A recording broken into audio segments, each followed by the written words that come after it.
Na tela branca ao centro, o título em letras azuis informa: Aplicação de ferramentas computacionais para apoio ao ensino de matemática para alunos com deficiência visual.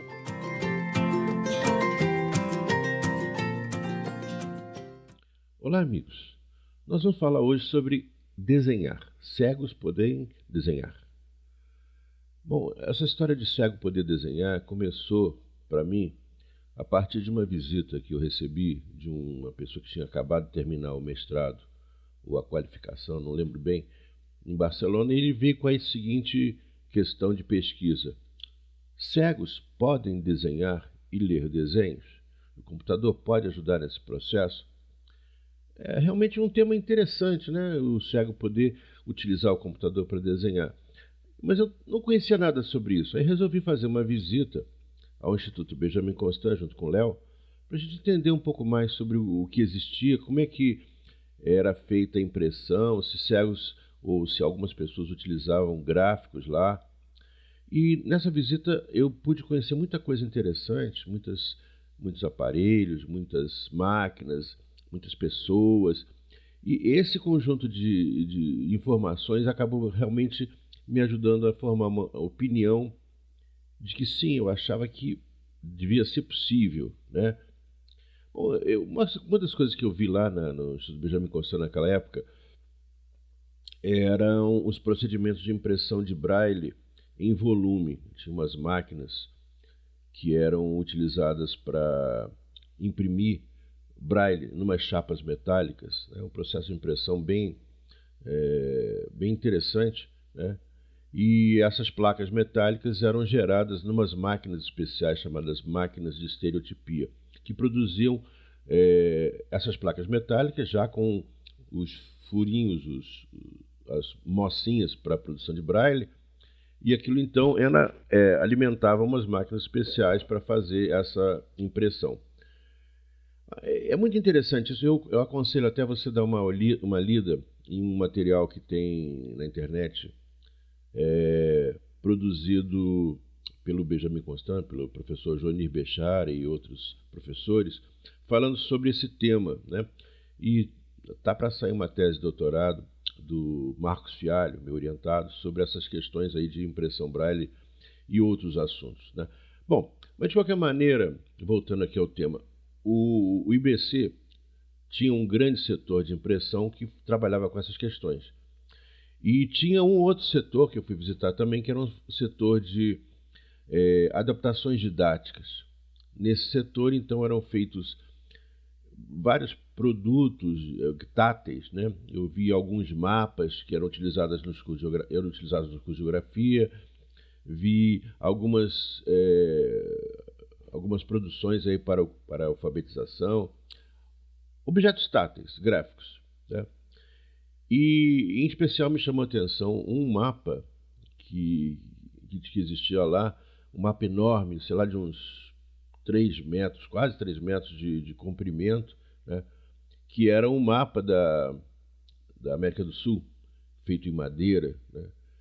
Depois, alguns anos depois, eu voltei ao Benjamin Constant atrás desse mapa e descobri que ele foi colocado numa parede para enfeitar e os pobres cegos não conseguem chegar lá para tatear o mapa, que é maravilhoso. São certas maluquices que as pessoas fazem, né? Bom, mas de qualquer maneira, o que eu cheguei à conclusão é que nesse conjunto de produtos desse departamento aí, de adaptações, de trabalho pedagógico adaptado, eles faziam várias produções, mas esse pessoal fazia e os alunos cegos consumiam. E havia várias possibilidades, havia uns gráficos muito bonitinhos que eram criados com continhas, feijão, velcro, lixa, fazendo um material tátil muito interessante para algumas disciplinas. Geografia, em especial, era muito contemplada por esses materiais, né? Mas havia outras atividades também, havia as coisas de matemática, alguns gráficos de barra. Eu não me lembro mais exatamente o que existia naquela época, mas era muito interessante, né? Mas exatamente isso. Os professores de lá, desse departamento, faziam os gráficos e os alunos consumiam, né? E gostavam, os alunos gostavam de passar a mão naquelas coisas táteis, era bem interessante. E havia também uma máquina que eu achei muito interessante, chamada termoforme. A primeira vez que eu vi uma termoforme, eu fiquei encantado, né?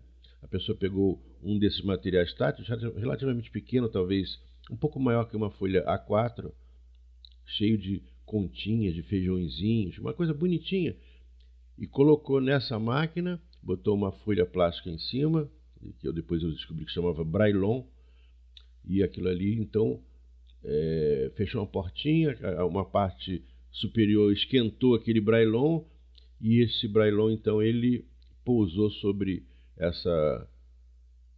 esse gráfico tátil e gerou uma cópia. Uma cópia preto e branco, né? Preto e branca, não era nada de preto e branco, era uma cópia em plástico, né? Por que eu estou falando em preto e branco? Porque depois a pessoa geralmente pegava uma canetinha e pintava esse gráfico de plástico, né? Para dar uma aparência um pouquinho mais bonitinha. Bom, de qualquer maneira, eu não vi nenhum cego produzindo gráficos naquela época, tá? Fiquei conhecendo também outra máquina interessante. Essas máquinas de produção das placas de clichê metálico para impressão Braille, né? Elas produziam letras Braille, não produziam nenhuma forma de desenho. Mas o pessoal gostava de fazer embelezamentos. E esses embelezamentos eram feitos através de uma máquina chamada pedaleira, que era uma máquina que tinha uma superfície plana, uma espécie de um eixo da qual saía um preguinho, né? E a pessoa apertava um pedal, o preguinho descia e fazia uma mocinha na placa metálica. E a pessoa ia fazendo isso várias vezes, e aí fazia linhas, fazia curvas, tudo com bastante paciência, né? Mas eu achei muito interessante o processo de desenhar, que era feito por pontinhos, e esse processo, na verdade, é o mesmo processo que é utilizado hoje nas impressoras Braille, que a gente tem programas específicos para fazer desenho. Bom, mas de qualquer maneira, os professores de matemática já faziam alguns experimentos. Eu conheci lá uma professora maravilhosa, minha amiga até hoje, a professora Paula Márcia Barbosa, e a gente conversando sobre isso, ela me falou naquela época que podia-se construir gráficos diretamente a partir dos alunos, se colocasse uma prancheta, uma tela de mosquiteiro, que tem uma certa rugosidade, e a pessoa pegava um lápis de carpinteiro e fazia desenhos ali em cima com esse lápis de carpinteiro e fazia então a produção de um relevo. Você podia ler pelo verso do papel, ficava mais legível, mas podia ler pela frente também, porque dependendo dessa qualidade desse material aí, e falou sobre várias outras opções, né? A maioria das opções está nesse nosso texto. Bem, e aí, aquela visita foi muito boa, porque me deu uma série de ideias no professor Jansen também. E a resposta, então, parecia clara para aquela pergunta: cegos podem desenhar? Sim, mas não é da mesma maneira. Tem uma série de detalhes aí que estão envolvidos nesse processo. E então nós pensamos assim, bom, vamos fazer o seguinte, vamos utilizar o nosso conhecimento de computação, vamos criar um pequeno programa que a pessoa pudesse entrar com comandos, né? E esses comandos, então, iam ser jogados num arquivo de impressão, que depois ia ser jogado numa impressora Braille. E aí, com isso, os alunos vão criar esses programinhas, né? Essas especificações gráficas. Isso vai ser impresso, então, na impressora Braille. Falamos com a professora Paula, se ela queria fazer um experimento com a gente, ela topou, né? E aplicamos realmente esse curso. E os alunos realmente conseguiam fazer a especificação do desenho. Aquilo ali era depois jogado numa impressora Braille, que, para nossa sorte, o Instituto Benjamin Constant, naquela época, já tinha impressoras Braille. Bom, infelizmente, esse projeto que tinha tudo para dar muito certo, acabou sendo cancelado, porque o professor Léo ficou doente, né? E, na verdade, ele abandonou o projeto de tese de doutorado dele. Nunca mais ouvi falar do professor Léo. E ele, então, se afastou. E esse programinha que a gente criou nessa época, chamado Desenvox, até chegou a ser utilizado por uma professora chamada Simone Lírio, na sua tese de mestrado, mas foi um uso muito restrito, digamos assim, um uso mais para comprovar que a coisa funciona, né? Bom, terminado esse projeto, eu me envolvi em outros projetos, TATES, né? Um projeto muito interessante que eu fiz com a professora Isabel Castreghini e com a professora Silvia Ventorini, ambas da Universidade do Estado de São Paulo, campus de Rio Claro, que era um sistema chamado MapaVox, em que você construía mapas táteis, e aí nesses mapas você embutia uns botõezinhos, que quando você apertava o botãozinho, um sistema computacional falava o que era relativo àquele lugar, por exemplo, a descrição do lugar, aqui tem uma praça, aqui tem uma rodovia, etc. Mas, novamente, alguém fazia e os cegos consumiam. Bom, do ponto de vista filosófico, eu achava que as pessoas deviam poder se expressar com independência, independente da situação de cegueira, né? E que aí o computador podia ajudar a criação de táticas para falar, para interagir, etc. E eu tinha alguns exemplos maravilhosos. Um exemplo era de uma amiga cega, uma ex-professora do Instituto Benjamin Constant, professora de português, que era extremamente talentosa. O nome dela é Virginia Vendramini. E Virginia criava desenhos maravilhosos e ela era completamente cega. Ela se dedicou à tapeçaria. Ela foi premiada, inclusive, por causa disso. Se vocês olharem ali para trás, tem uma tapeçaria que eu ganhei de Virgínia, né? Uma tapeçaria linda. Eu fiquei pensando, como é que uma pessoa cega consegue criar uma coisa tão bonita, né? E ela me contou a história que ela dizia de orientação espacial, de que ela tinha uma memória visual de quando era menina, que ela fazia contagem. Bom, contou uma história muito difícil, né?